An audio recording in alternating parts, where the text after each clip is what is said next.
लोकमाता राष्ट्रमाता अहिल्यादेवी होळकर यांना मी नमन करतो, त्यांच्या चरणी नतमस्तक होतो। या देशामध्ये ज्यांनी हिंदू अस्मिता जागृत ठेवली, लोकमाता राष्ट्रमाता अहिल्यादेवी होळकर यांना मी नमन करतो, त्यांच्या चरणी नतमस्तक होतो।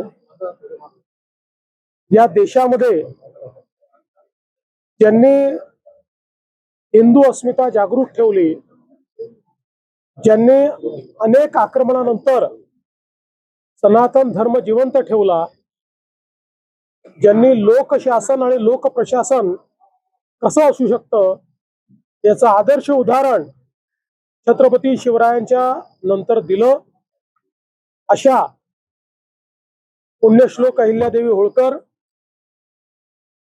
यांना अभिवादन करण्याकरता आम्ही सगळे लोक या ठिकाणी एकत्रित आलो। मागील वर्षी आम्ही त्यांच्या 300व्या जयंतीच्या निमित्ताने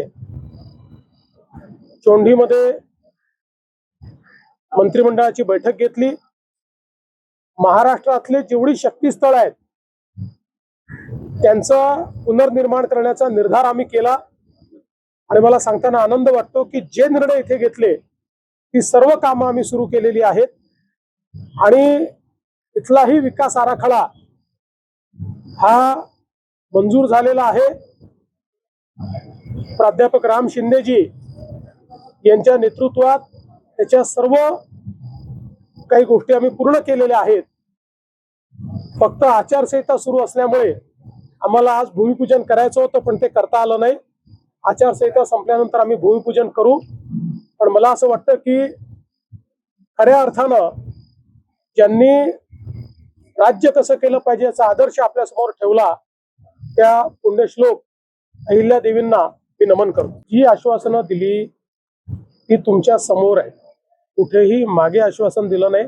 त्यांनी स्वतः ती वाचून दाखवलेली आहेत, विखे पाटील, प्रसाद लाड यांनी ती वाचून दाखवलेली आहेत।